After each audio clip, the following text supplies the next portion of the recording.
welcome to this HR Thought Leadership Online Series, Episode 2.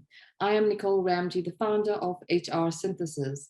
We specialize in human resources, governance, risk and compliance, PE consulting, and business transformation. Joining me is my colleague, Jenny de Kooker, our principal consultant, who will be moderating this episode. I see so many familiar faces, so we're delighted to have you all back with us, and to all our new joiners, welcome. Today, we are discussing a human-centric approach to digital transformation. The world has changed beyond imagination. Digital technology has fundamentally changed the dynamics of the market and the speed required to remain competitive. Digital transformation is not just about bringing new technologies and digital solutions. It's about the responsiveness and ability for business to be agile and evolve with the rapid pace of change. Aligning people, processes, the business model, and technology to the overall business strategy with sound data analytics is critical for successful implementation. Digital transformation fosters organizational readiness and allows organizations to move and think fast, especially driven by rapid change agility methods. Today, we will focus on how your organization can optimize your digital transformation strategy using a people-centered approach, such as learning, continuous learning, change agility, agile HR, and a strong culture. All of this to mitigate challenges faced with once-off implementation of digital solutions, especially in siloed environments, to optimize learning and development and capability enablement, as well as to reduce job losses. Research shows that employees should be at the center of a business transformation process. Today, we will outline our objectives as follows. We will discuss digital transformation, in particular, some highlights, as well as some challenges faced in driving the true business value of these strategies, why a human-centric approach is needed, and how a continuous learning framework can prepare employees for the future. In terms of our agenda, Jenny will take us through housekeeping. We will then dive into our interviews with our esteemed guest speakers, followed by a Q&A and a pop-up evaluation poll, and then finally, our wrap-up. I'd like to introduce our guest speakers. We have with us today the CEO of Tsiko Africa Technologies, Lavine Singh, who has helped large organizations implement big data and IoT solutions, as well as CRM platforms and cloud platforms. He is joined by his client from a mining sector. We welcome Kamal Mistry from Fraser Alexandra. He is the specialist in digitalization. Kamal leads the digital function, ensuring the execution of strategic digital initiatives with a focus on creating and driving business growth. Over to you, Jen. Hey, thank you, Nicole.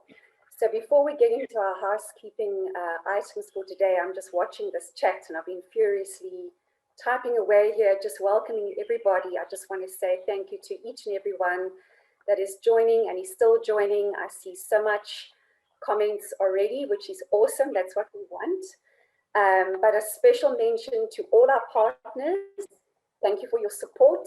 To Mariana Carroll Consulting, to Be Agile, to the BRM Institute, IT Winners, People Productive, and especially to Steve. Hello, Steve, and welcome all the way from the US in the early hours of the morning. That's impressive.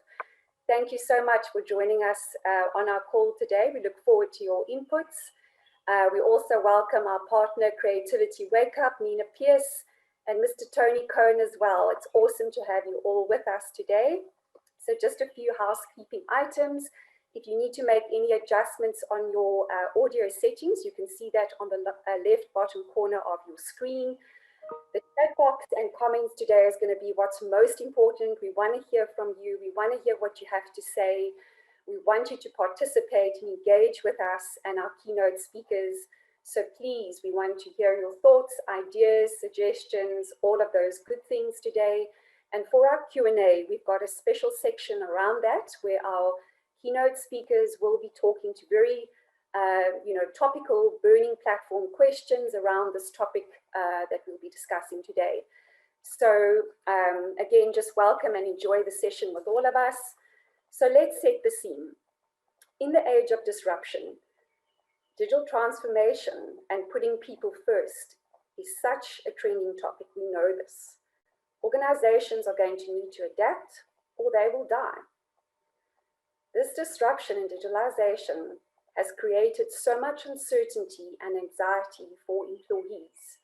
So it's absolutely imperative that organizations take their people on the journey and help them through the change process. So change management is such a critical piece to any transformational process, which is such a nice segue into our very first poll survey. So if you can see on your screen, everybody, what we'd love for you to do now, there's a question. Are you or your employees aware of your organization's digital transformation strategy and or change management process? You can select yes, no, or unsure. So if you don't mind, please take a moment.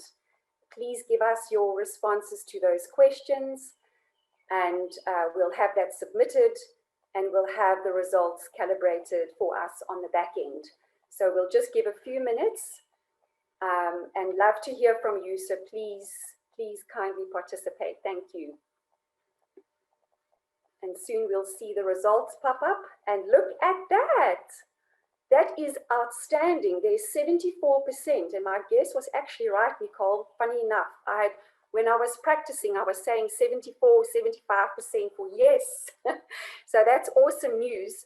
74% said yes, they are aware, 12% said no, and 15% said they're unsure. So for that 74%, I'm very keen, and I think our panel today will also be quite keen to hear in the chat box. Please tell us, what is your organization's doing to embed the digital transformation strategy and the change within the organization? But without further ado, I'm going to hand over to our awesome keynote speakers and to Nicole. Thanks, Nicole. Thank you, Jen. So it's good to see that organizations are communicating and managing the change with their employees. So that's awesome. So let's get into it. My first question to Lavine. When people think digital transformation, they think of isolated projects in IT or technical departments. They're thinking IoT, robotics, cloud solutions. As an expert in digital transformation strategies, tell us about your experience in rolling out these strategies at your clients. Thanks, Nicole, and thanks for having me. Pleasure. I've been involved in quite a few digital projects. In fact, my technology experience spans over a 25-year period. And I think in the last couple of years, it's been an interesting shift in where organizations are putting their and spending their hard-earned bucks. And you can see the push is to get this digital transformation off the ground in some shape or form. I've got involved in quite a few of these projects at different phases of these initiatives. And from the journey itself, getting involved at the strategic level or a tactical level or a delivery level, you kind of play different roles to that client based on that cycle. What is quite interesting is to see the diverse cultures and leadership styles and certainly industry challenges that these companies are faced with. And all of these really change the way that they approach this digital transformation journey. There's certainly unfortunately, there's no silver bullet approach, right? Like there's not a one-size-fits-all approach to this. And I think that's where the secret lies, right? Is to figure out what works for you. But what I do think is important is that organizations have found some value in using some form of common framework that ties the aspirational state, of where they want to get to, ties it to where they are today and kind of shapes a very structured approach to how they get there eventually. So I think there are frameworks that address this and assist with this. And I've seen some frameworks work for some organizations and others, it doesn't. But I certainly think you got to look at the holistic view of an organization. It's not a tech conversation only. Strategy is critical. I'm not talking strategy of the digital transformation, but strategy from a business transformation perspective is very key. The people aspect is imperative. The process consideration is key. Technology is also very important, obviously. I mean, that's the one the hype gets created around. And then you have to very carefully think about your data strategy. Now, this is often focused on aspect, and it's key to understand how you manage your data in these digital transformation journeys. Some of the most successful projects I've been on haven't been run by CIOs or CTOs. They've actually been run by COOs and operations-related people, so business themselves, rather than tech and IT inclined individuals. And that's quite an interesting observation through the different projects that I've been involved in. Thank you, Lavine. I really love the holistic framework that considers all stakeholders, not just technical resources, and the fact that leadership, in your experience, that drives the business transformation really, enables a more successful implementation of those strategies. So what would you say have been some of the challenges that you have faced or your clients have faced with the implementation and return on investment with these kind of strategies? I think, if you start from the top down, your exco, at that level, they all got to have a common vision on understanding of what this digital transformation journey is intended to deliver. If it doesn't start there as a common vision, hard to get the rest of the organization, to buy into it. And you got to start at that level, and I think it's important that it starts from a very business strategy perspective. So don't get fixated on the technology. I mean, that unfortunately becomes the first point of conversation with most clients is, everyone wants to adopt robotics and AI and machine learning, and they hear all the buzz around drones and IoT. But that's not where the conversation starts. You really need to start at the top, ensure you've got that common understanding and vision, and then make sure you bring the greater community of stakeholders, close to you to understand what you want to try and do. Obviously, as an organization, step one is make sure your employees are pulled close to you and understand what you're trying to achieve. And it's heartwarming to see the 74% of people that have been well informed of the digital transformation journey the company is planning on. And I think that's a good sign. But then you got to also consider, what does this mean to your customers? Consider how you bring them into the fold, how you leverage off what their expectations are of you as a service provider and as an entity in their ecosystem. Figure out how your vendors are implicated by these, partners you have that you work with. And then also, of course, you got to look at the community at large that you touch as part of your operations, as part of your day-to-day business. And then I guess it's key to ensure that, you measure the success of the journey constantly. So what I mean by that is, you got to make sure you measure the right KPIs for your journey. You shouldn't be measuring things like how many IoT devices have we put out there as a success factor. Instead, you should be measuring things like, how much of the cost base have I been able to reduce because of this? Or how much of revenue have I been able to generate out of this? Or how much of alternate diversified revenue have I been able to create out of this? And potentially at the end of the day, those become critical KPIs along with how well am I managing the risk of my business on the back of this. So those are really the core measures of this. So I think it's very important. I think the challenges we've seen are clients measuring the wrong KPIs as far as success goes of your transformation journey.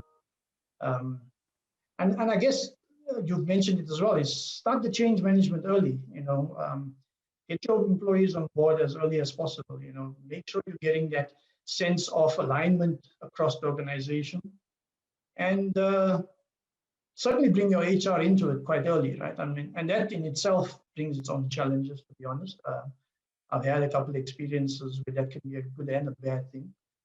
But I think what's important there, and some of the small hints to take away, is make sure you're involving the right mindset of individuals from an HR perspective, right? And I mean, open-mindedness is an important consideration here. You know, there's got to be an open-mindedness and flexibility of thinking and really thinking a little bit out of the box when it comes to an HR perspective.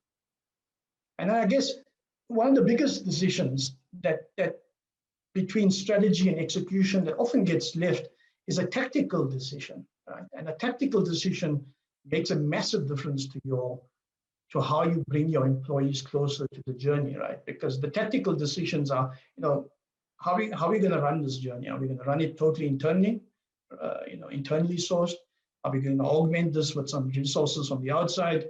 Are we going to outsource a lot of it as co-creation potentially? Are we going to procure turnkey solutions around this? You know, those decisions really change the shift, and they really change the makeup of the teams that you bring closer to you, as part of the journey. So I think it's very important that, you know, as we move forward, we work, as a team, from our perspective, we work quite strongly in the strategy, tech, data, process space, and then, we use great partners like yourselves, Nicole and Jenny from HR Synthesis, to help us get the people aspect done well, leadership alignment, change management, ensuring there's that continuous learning, and then effectively making sure employees are enabled through the process. I think that's a critical component of the entire thing, and often not given the attention it really deserves.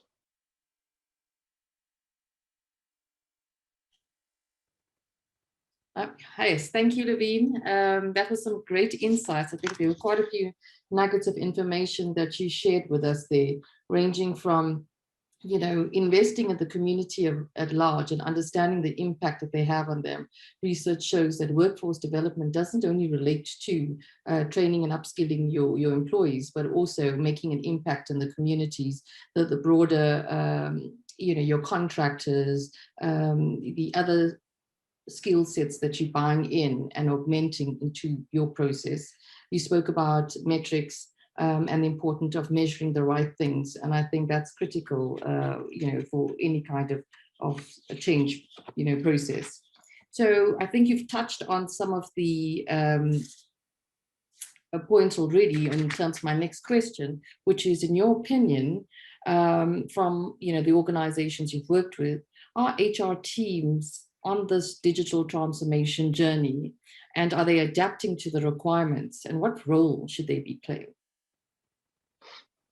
So sadly, the HR conversation is sometimes an afterthought, right? And I think I'm not saying that's the case constantly, but often the tech just takes predominantly the center stage, right? And I think, it's a maturity of an organization to have that open-mindedness and then really to understand all dynamics and all aspects of executing this digital transformation, right? And I guess when you look at the ecosystem at large, you can't exclude the people component at all, right? I mean, and let's be honest. I mean, we are certainly not reaching a point anytime soon where there's a total replacement of resources by tech, right? I mean, I really think we must. Hollywood hasn't done us any favors in that aspect, but I don't think there's that replacement of resources. But I really believe where we should be focusing our attention on is figuring out how we augment human resource with intelligence and tech. Right? There's an augmentation opportunity that's really at the doorstep, and I think that's where the real value sits in how you bring people closer to this. And really, it's not a case of going, there's a future that really changes the makeup of people we have. But surely I agree there's a change of skills and capabilities you're going to need in that space, and it's very different per organization, right? It depends how you're executing, how you deliver, how you maintain support and constantly change that. So that the people aspect is certainly one to be considered. And I think one of the more practical aspects around it is make sure there's dispel any misunderstandings about what you're trying to achieve as an organization from a digital transformation point of view. It's very quick for myths to fly around the organization, corridor conversation. Well, these days there's not much of corridor conversations, but you get what I mean. I mean, there's many myths that get created through these digital transformation. I think you need to dispel those quite crystal clear, dispel those, in a way that keeps people engaged, it keeps people interested, and certainly people want to understand, what about me in this journey? And I'm not talking about a group of people, I'm talking about an individual needs to understand what it means to them and how they fit into it, and what opportunities lie in there for them. Certainly from a point of going, there is a future here, in some shape or form, irrelevant what the strategy comes out with. But I have to admit, I mean, there are going to be areas where some of those HR considerations and risks need to be looked clearly and carefully, because there will be some losses along the way.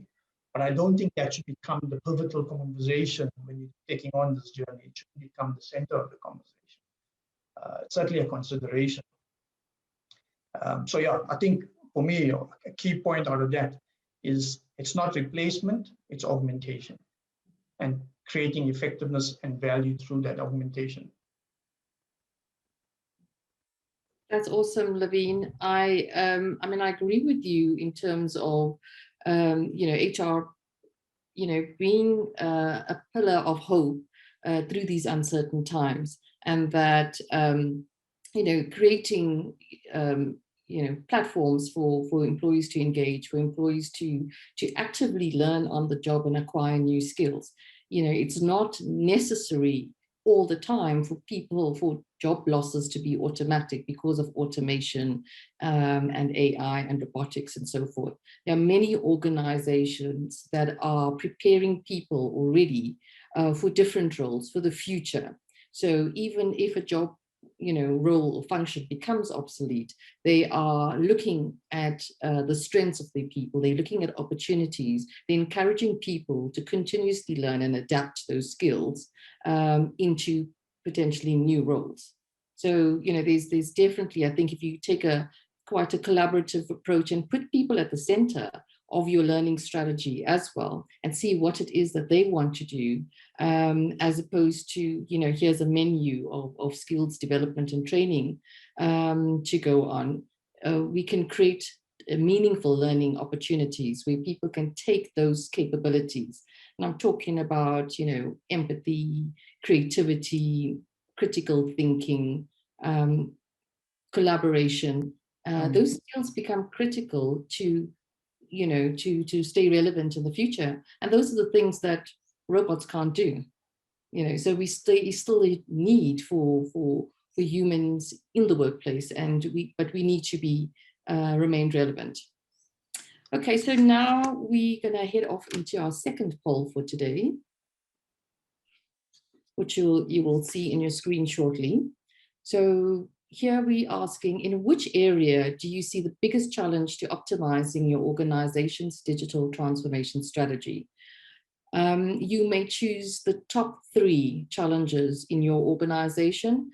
We've got leadership development, HR agility, rapid change management, continuous learning, culture, organizational design, integrated business processes. Please choose your top 3 now, and at the back end, we will calibrate those results and it'll pop up on our screen shortly.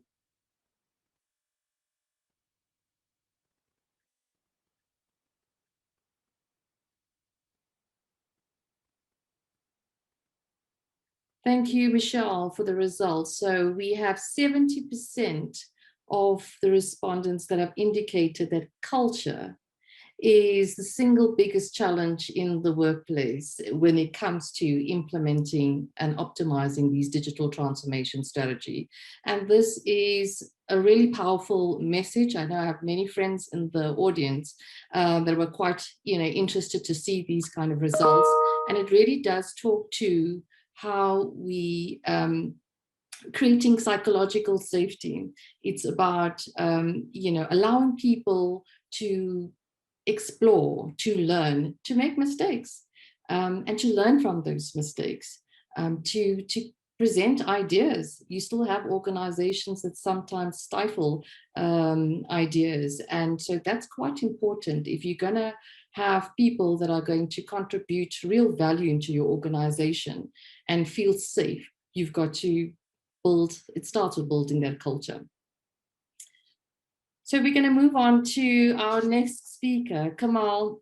There has been some significant shifts in the mining sector. I've seen some great insights in the mining review recently, especially about Fraser Alexander leading the way in terms of their digital transformation strategies. What has been some of the highlights and lessons learned from your implementation? Thanks, Nicole, and thanks for allowing us to unpack such a critical subject when it comes to digital transformation. So just to create some context, Fraser Alexander is a mining services provider. We've been in operation for the last 109 years, and we have a global footprint. And we're fairly early in our transformational journey digitally. And we are seeing that there's a large number of mining companies that are towards the adoption stage of digital, but we do foresee a radical shift in that and towards companies, specifically in the mining industry, becoming digital leaders and champions in the next 3 to 5 years. So to answer your question, I'm going to touch on 3 critical learnings. The first being that digital transformation is driven by strong governance. It's something that Lavine has mentioned. And by that, I mean the roles and responsibilities of individuals. The strategy, planning is key, and executive leadership. Without this governance, as with anything in business, obviously there's no direction and we could almost plan to fail.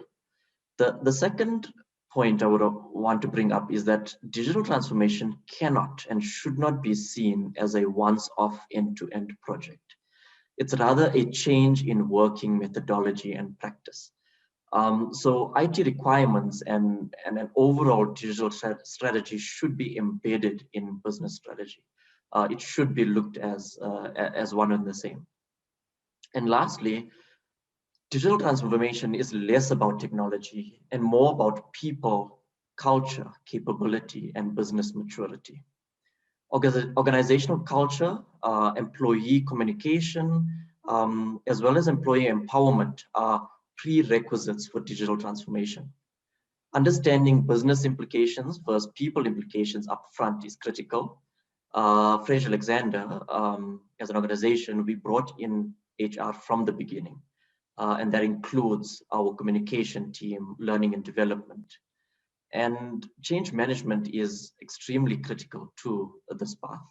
We cannot afford to leave change management as an afterthought.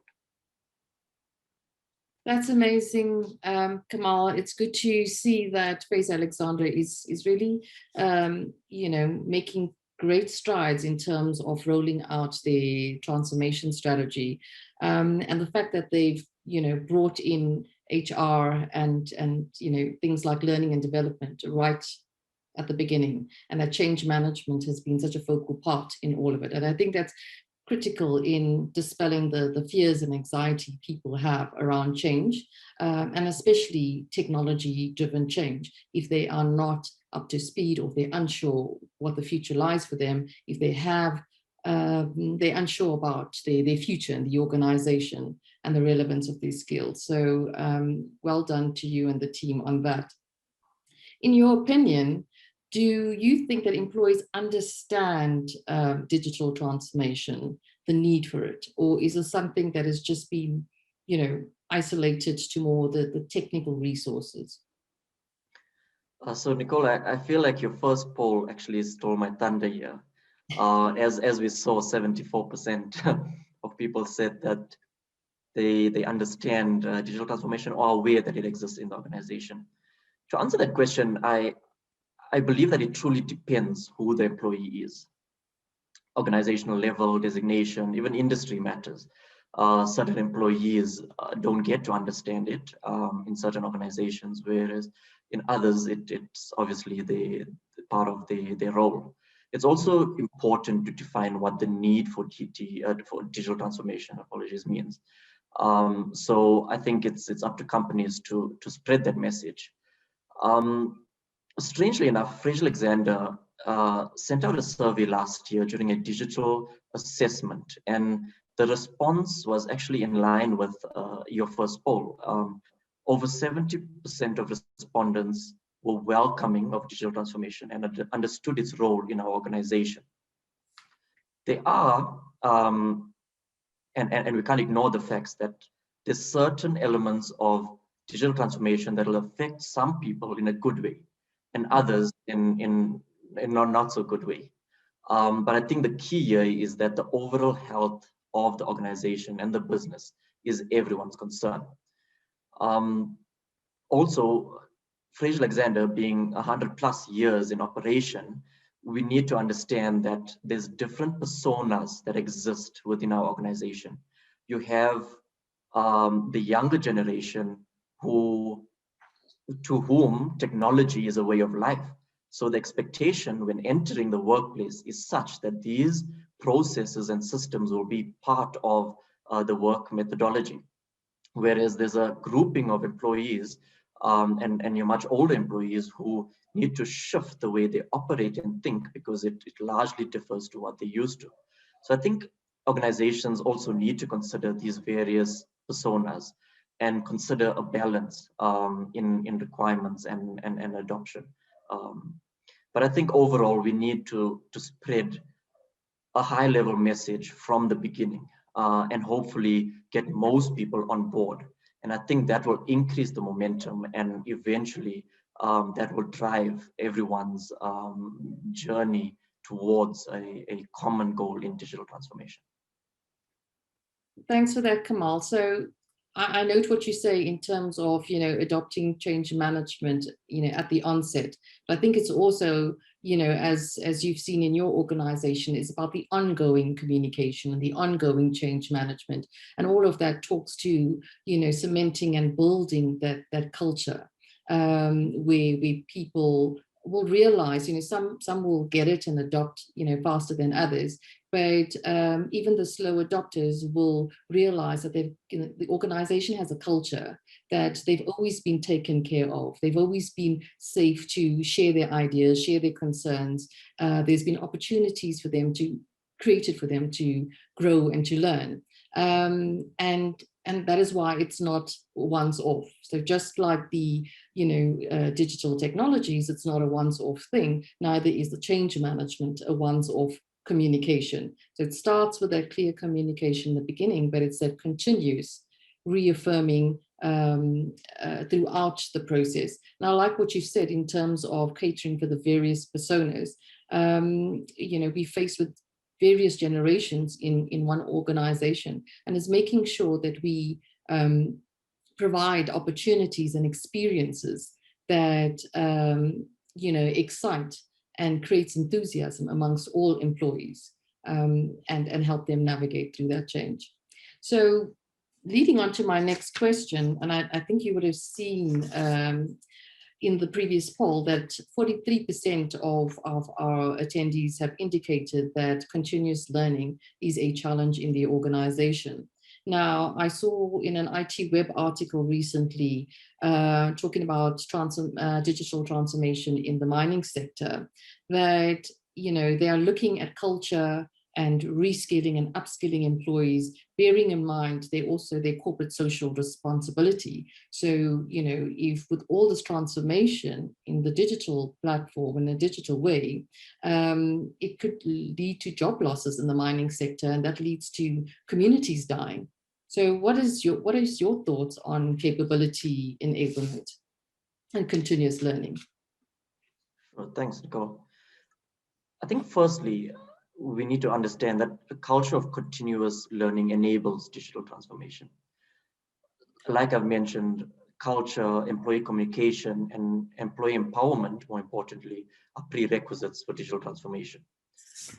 I've mentioned earlier as well that digital transformation is less about technology and more about enhancing the digital maturity of an organization and business. And therefore, a digital transformation program or digital strategy cannot exist without the consideration of change management, which entails largely capacity building and continuous learning.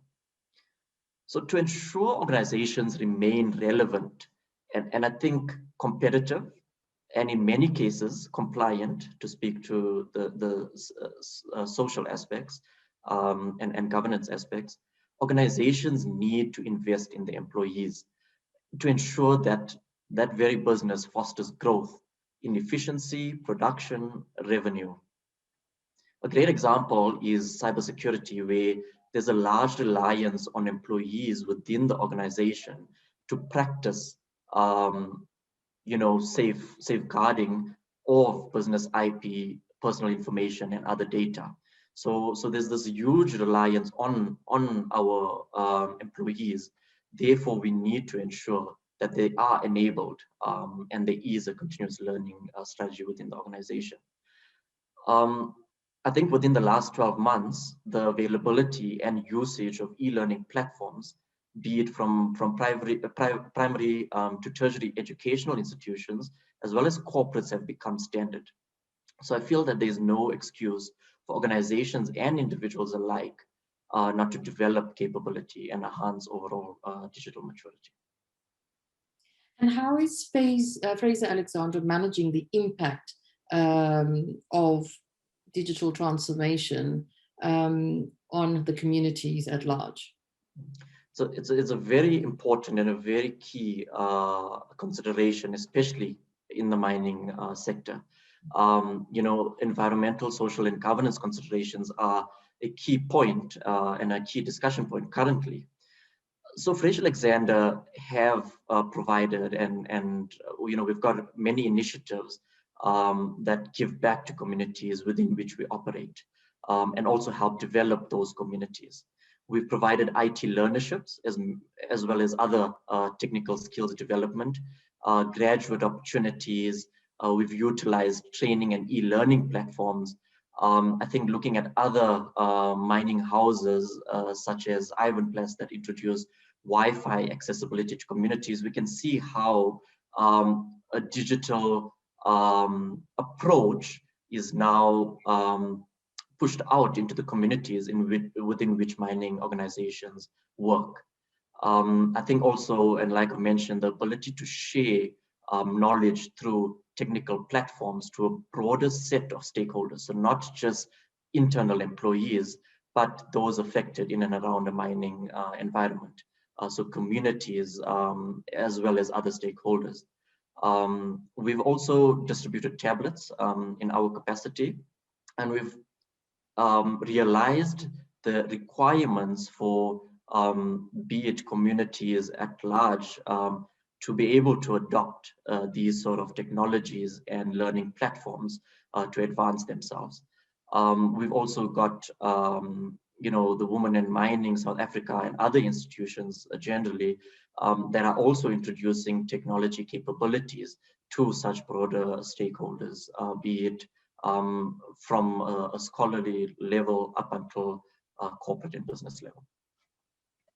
That's fascinating. Thank you so much, Kamal. It's so great to see an organization like yours really taking, a full approach in terms of looking at all the stakeholders, as Lavine had also mentioned earlier, and taking care of the needs and capabilities of people so that we leave behind a legacy, one that is sustainable, and our people can remain relevant in the future.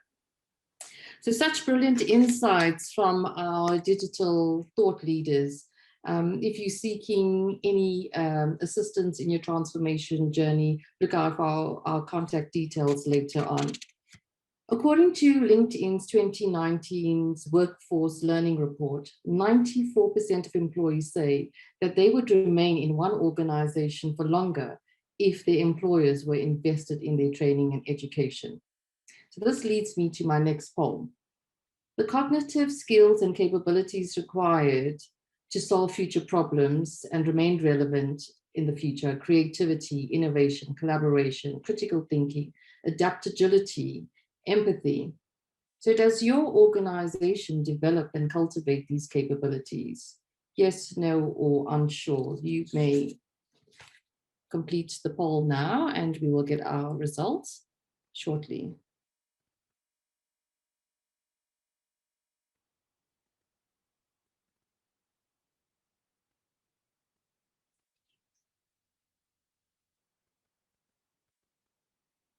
Thank you, Michelle. So the results have come in to say that 59% of you have indicated that your organizations are building these capabilities. So that's really encouraging that it is happening. I think there's still room and for, 40% of organizations to be quite clear about the learning framework, creating a continuous learning culture. And the future in terms of learning and development is less focused on long-term, studies, formal education. That's probably only occupying 30% of that strategy.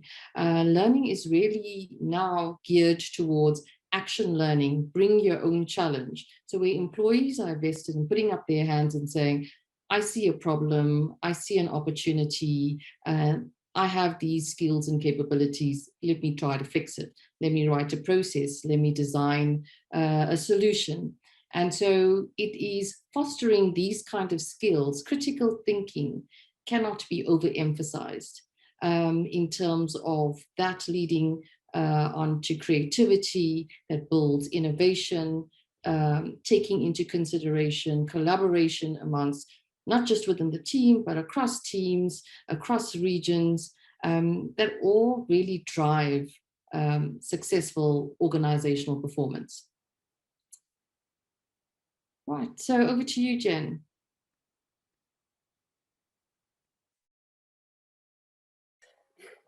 Thank you, Nicole. That was awesome. Thanks, Lavine and Kamal as well for your valuable contributions. We've come to the time in the session now where we're going to go into our Q&A, and what we're going to do at this point is we'd really like to pull everyone onto the platform because it's important so that we can hopefully engage with you direct. I mean, the chat box has been non-stop, and I've been trying to share with our panelists as well some of their very interesting insights and valuable feedback and comments, and ask for more information and some really valuable contributors. I really want to acknowledge a few people in that. Steve, all the way again from the US, thank you so much for all your valuable contributions. I think you've asked two good questions that I'd like to put to the team.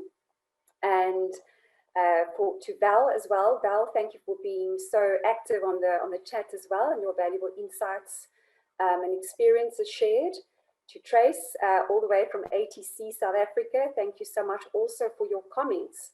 There's also something that's coming up a lot around metrics and measurements, and really wanting to understand how, between maybe Kamal and Lavine, what has been done in your experience. Just some practical tools, ideas, thoughts that can be shared there for our audience. And also then to Ganson, who's also shared quite a lot around his own experience. So thank you so much, Ganson, to Stephen, to Tracy, Val, and Robin as well. You guys have been great contributors. So I am going to start out. We've got a question interesting around the gig economy, Lavine, which has been asked to put to you. And so the question that I'm going to ask you, if you can just briefly speak to, is how would you describe a gig economy, and why is it so potent, especially now? Thanks, Lavine. Sure. Yeah, quite interesting dynamics to be dealing with these days. So the gig economy, and I guess some of you may have heard of this in its other term or other name, which was crowdsourcing. The gig economy is really becoming something that I believe organizations need to prepare themselves for. So effectively what it means, and the term comes from, and if you guys, you've got a few entertainer friends, DJs or some sort, they normally talk about being booked out for a gig. And effectively that's where the name came from, which is being able to provide your services to a variety of clients, you know, and over a period of time, or a short period of time, but effectively delivering something of value over a specific period to multiple people, you know, as required. And I guess that whole gig economy conversation takes a different shape today with us impacted by COVID and the work from home. So I guess it kind of enables a lot of that gig economy of gig workers to get access to quite a few clients. So what does it mean effectively? You know, I think, you know, we're seeing an international trend in this gig economy starting to pick up quite rapidly, and I think in the last 6 months it's actually started to spike quite rapidly. I think in the UK there's about 15% of the workforce are gig workers. They're expecting that to hit 25% later this year. In the US, about 34% of them are gig workers, and that's probably going to hit the 43-45% this year. And I think it's a sign of times, right? You know, you look at where things are moving. You know, the need for organizations to be able to flexibly increase capacity or velocity of teams with specific skill sets and augmenting your existing teams is becoming a reality, right? So I think where we're going now is there's a couple of platforms out there that help organizations, you know, and gig workers sort of meet, right? So there's this platform of sorts that allows you to connect a gig worker with an organization. So I don't know if you guys have heard of them. There's Upwork, there's Fiverr, Freelancer, People Per Hour, and really it works. The concept of it is really a case of trying to match a need or a demand with supply, right? Like a gig worker would put out their resume out there and, you know, potentially respond to requests from organizations. And there's a lot of control and quality control around it. So similar to your Uber driver that you rate 5-star or 1-star, similarly you can rate the freelancers as well. So it creates a sense of quality in there. And I think this is where we're moving to, is this world of how do you leverage and augment your skill sets and your teams with these sort of very accelerated uptake of skills for a specific requirement, and be able to, you know, effectively bring them into your teams, use them, and kind of release them. And I guess today with COVID, it's a case of, you know, how do you do that internationally, you know, and potentially getting people outside your country to potentially work with your teams, especially since we're all working from home. So it doesn't really matter whether you're sitting in SA or whether you're sitting outside the borders. I guess you just got to work the time zones out, but effectively you get virtualized international teams working on your tasks. And I think that gig economy is really going to become something that gets accelerated out of this COVID pandemic for sure. Yeah, couldn't agree with you more on that, Lavine. It's certainly, from research and everything that you've mentioned there, just underpins all of that.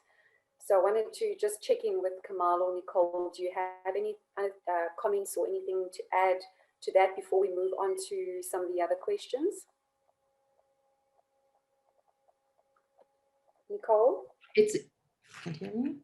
Yeah, so it's funny that the question has come up because it is actually a feature in our next webinar, episode 3.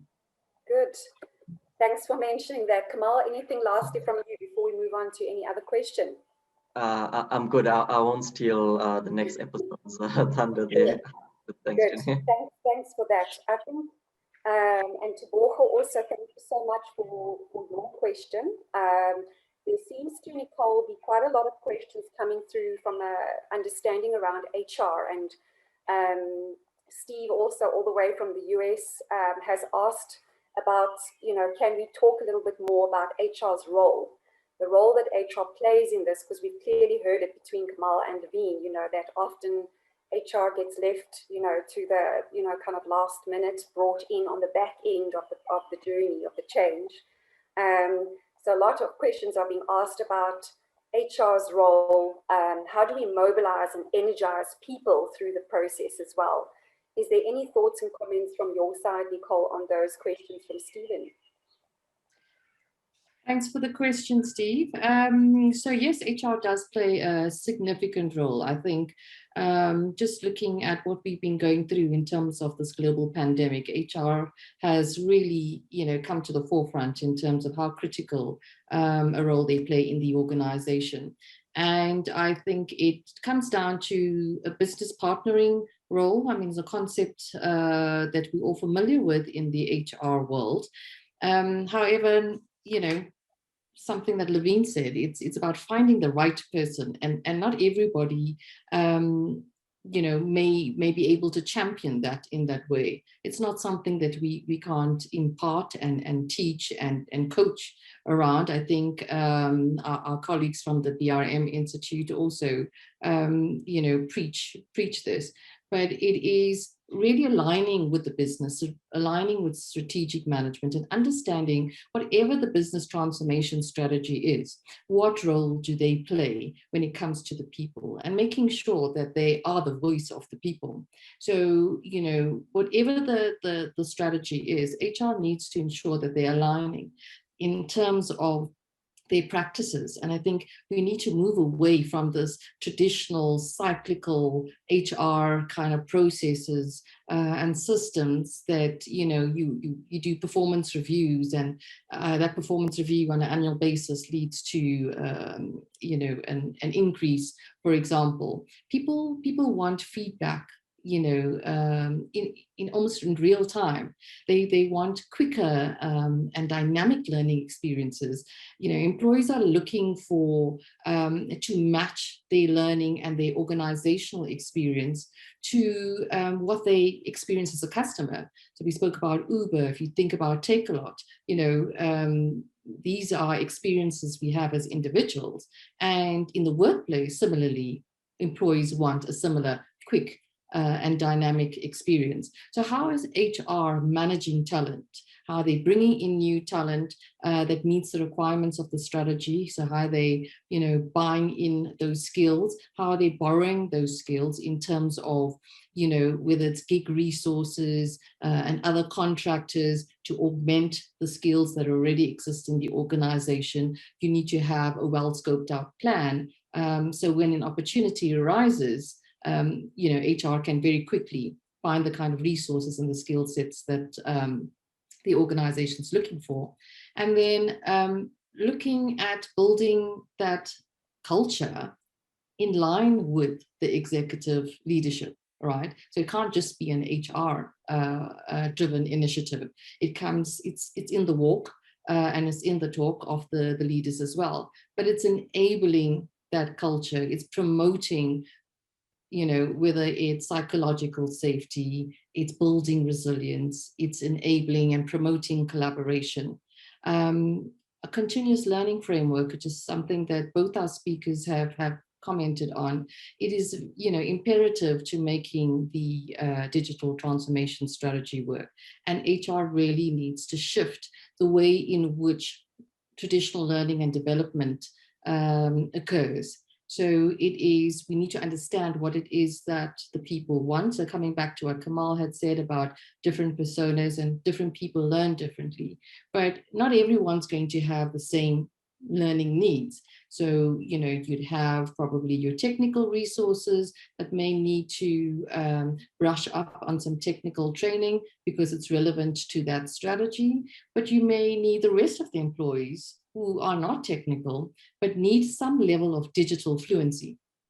And we've got to understand what are those needs, and then what are the capabilities more than anything else. And as I've said before, those are the things that, robots aren't going to replace humans in our ability to decipher information and make decisions, our ability to think differently, critically in a design platform, to empathize, leadership skills, communication skills, engagement skills. This is what's important. We need to encourage our employees to do different things, to invest in themselves and keep themselves relevant. We cannot underestimate simple things like an employee that just galvanizes others around them and encourages them to drive and meet the team goal or the organizational goal. So these things I think, are quite important, and that is why HR needs to understand what's happening in the business and adapt the processes and the whole strategy to modernize and keep up with the trends of today. Great. Nicole, thank you so much. I'm going to ask you to hang 10 there. We are getting so many brilliant questions. I have to ask, we've only got 4 minutes left to go, and we do need to wrap up, and we do want to give Nicole that opportunity as well.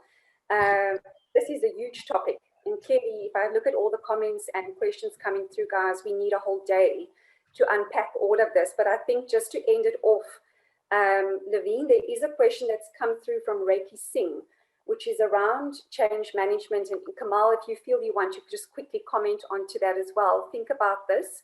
It's a question around key tips to institutionalizing change management. So is there any thoughts, Lavine, Kamal, from your side and your experience at Fraser that you would like to just share as parting comments before we hand over back to Nicole to wrap up?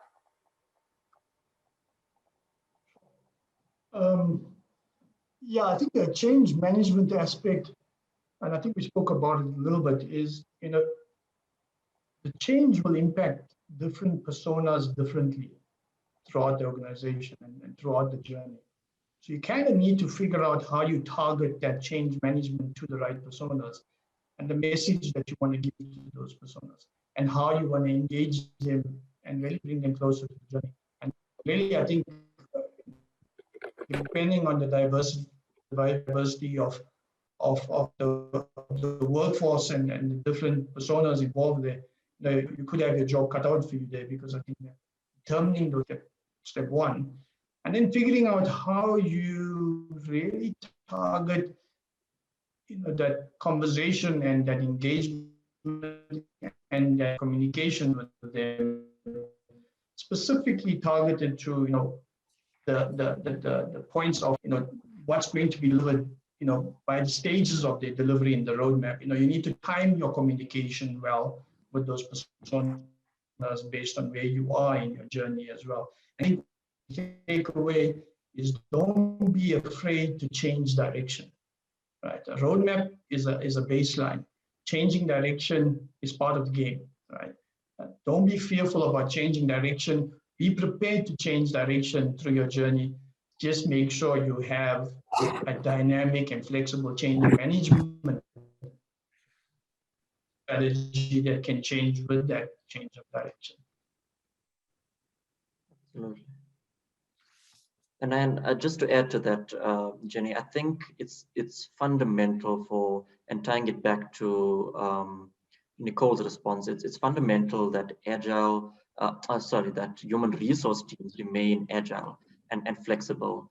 I think especially in this day and age when requirements from the employee side as well as business continuously changes.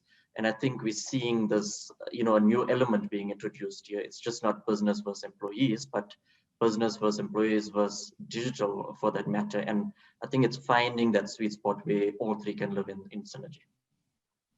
Agreed. Thank you guys. We've got a quick poll that has come up just to rate today's session. I'm going to very quickly race through the wrap up. I mean, some incredible insights. There's many questions coming through. We haven't answered already. We will definitely respond to you at a later stage.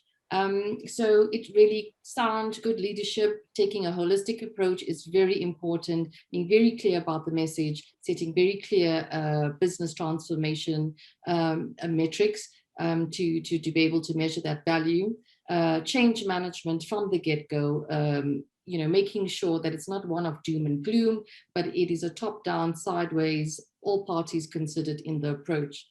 HR agility is at the center of making this possible and enabling this in terms of, adapting to what the business needs and, fighting this war on talent. So it really comes down to how agile our processes are with regards to attracting good people. Continuous learning cannot be overemphasized. Upskilling and reskilling is critical for retention of your employees and for your organization to sustain future change. And all of this is underpinned by a really strong culture that speaks to a growth mindset, resilience, collaboration, psychological safety, and most importantly, humor, because there will be mistakes and there will be change, and you've got to adapt and move on.